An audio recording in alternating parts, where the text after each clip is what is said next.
Growing up, I had dreams and aspirations, but always felt like the kid that didn't fit in.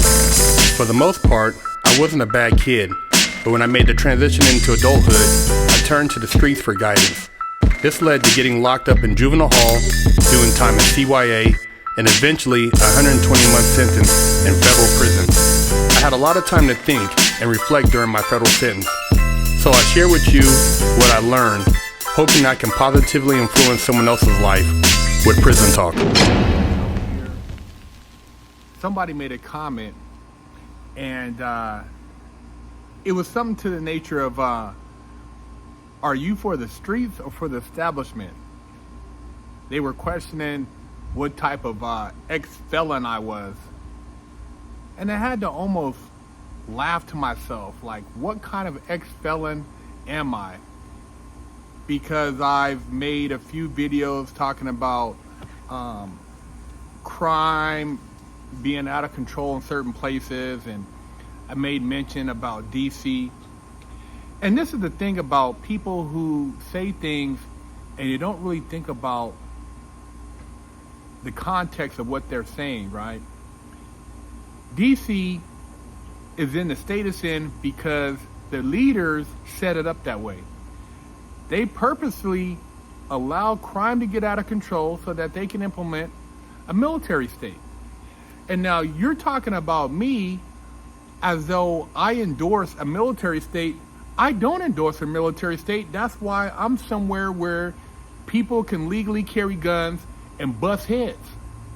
Because I don't want to be in a lockdown city where you got police controlling the population and basically stomping all over your constitutional rights. See, to that person who made that comment, they have no idea what I did when I was in prison. They have no idea I filed lawsuits and habeas corpuses back to back at every institution I was at to try to get my freedom. What type of criminal was I? I wasn't the kind of criminal that sat around playing dominoes and talking shit on the yard. I wasn't the type of criminal who spent my time in the day room watching BET and basketball all day. No, I spent my time in a law library trying to read and elevate myself to a higher consciousness so that I never put myself in that position ever again. I felt like an idiot, and the fact that I did what I did and harmed other people in the process and embarrassed my family, I want to make a change. So when I share these videos with you guys out here, and I talk about crime, and I talk about the fact that I don't support people who are just violating people, it's not nothing to do with me wanting a police state. It's the fact that I'm trying to tell these guys out here, man, look, you guys are playing the short game. I'm trying to tell you there's a longer game out there. Because once you get locked up and you got to sit down for a decade, you're going to be thinking like, man, was it worth it? Was it really worth it to go and rob that jewelry store, to rob that Gucci store, to take that guy's Rolex? Nah, it wasn't worth it, man, when you're sitting up in there and you're an old-ass man beating your meat, waiting for hope somebody to come get you a visit. See, I didn't get no visits in prison, man. I did all my time by myself, basically meeting new people in prison that could help elevate me. You have no idea who you're talking to, man. You think I want to have military in my city? No. That's why I'm in places where people care about the community. You act like these people didn't know this was going to come into play. They already had it in the books, man. They knew all they got to do is set up a situation and let it just take on its own identity. They're still committing white-collar crimes. They're still embezzling. They're still stealing money. They're still insider trading. But they ain't going to jail because they're not running around doing all the street shit. See, they know the street shit is gonna pertain to a certain demographic. I've been in the back of cop cars, man. I've seen the police slap the shit out of my homeboy right in front of me at the age of 15, and he told me, do you want to get slapped too? And then he dropped me off at booking, and gave me that look like shut your mouth. Don't tell me whether am I for the streets or for the establishment. Come on, man. You don't know me, man. I ain't never sat up in the police station talking or on the internet bragging about this or, trying to help these people solve crimes. That's you guys. I'm not the one posting on Instagram about all the shit going on the streets and bragging about it. I'm trying to save lives, man. So am I for the streets? Nah, man. Streets are shit. Streets are straight shit. Am I for the establishment? Hell nah. Am I about trying to be successful and do things and get money and network with other people so that we can live in a safe community and that we can have people protecting and policing the proper way? Hell yeah. You think I don't want to be able to say, hey, man, call the police if you have a situation? I want my mom, I want my family, I want people around me to know that, yeah, they can count on somebody to show up if some shit happens. But I don't want them in a position where they have to even do that as long as they're in a great neighborhood. So to think that I'm endorsing the military coming in, martial law, man, I've read all about that shit. I've read in Behold the Pale Horse. I've read Silent Weapons for Quiet War. I've read the Bilderberg Society, the Trilateral Commission. I've read of how these people who are at the top, they don't care about the crime. They love chaos. They want to implement martial law so they can suspend the Constitution. I'm not stupid. That's why I'm trying to give y'all game. But you dummies keep talking shit about, oh, Big Hurt, man, you sound like the police. I sound like the police? Why don't you say that to them dummies out here who are steadily dry snitching? Oh, I heard that you, back in the day, you used to sell how much weight, man? Whoa, okay, well, over a period of time, that means you got rid of how much?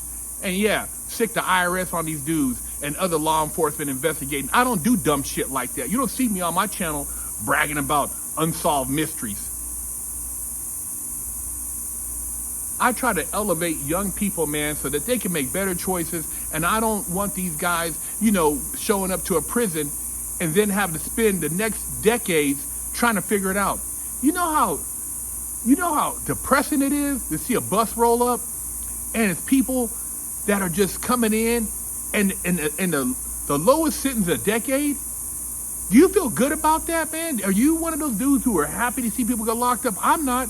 When I see young people, man, when I used to be in juvenile, I've been in juvenile hall, man. And I remember in juvenile hall, man, how bad it made my grandma feel, man. My mom was so embarrassed and so just emotionally messed up. And I still messed up after that. I still messed up. I just read a letter today my grandma wrote me, man, when I was in YA talking about, hope you learned your lesson. I'm trying to help you guys learn lessons, man. But you got dummies out there that want to still talk shit and act like, oh, man, the streets, man, you shouldn't be. I don't want you guys going to prison. The prison industrial complex, that's what they love. They love opening up the gates and, man, let these dudes just feel like they can just get in and out of jail and go hard. Because they know when you keep going hard, the time is going to increase when they do crack your head. And then they can say, man, look, it's so out of control. Bring in the robots, bring in the drones, bring in the private police, bring in the military. They setting y'all up. You don't even see the long play. But you call me, oh, I'm for the establishment. You an idiot, man. You a straight idiot. I'm for the establishment. Man, I'm for saving lives out here, man. I'm for doing something positive. I'm for keeping young men out of prison, man. I was one of the few black guys who interacted with people outside of my race. You wanna endorse this shit? You wanna get in there and have all the divide and be, do you know what type of mentality is in prison? Oh, this guy's black. Nah, he's from New York. Oh, this guy, he's from Virginia. Oh, man, he's from Florida. Man, this shit's so segregated among our people, man. On top of people who don't look like you. Fortunately, I was able to network with Mexican, white, black, a bunch of different people. Shit is disgusting, man. Straight idiots out here. But I'm going to keep doing what I'm doing. And hopefully my message reaches the right people. Because like I said, prison is the most depressing place you ever want to be in life, man. Big Kirk 916, subscribe to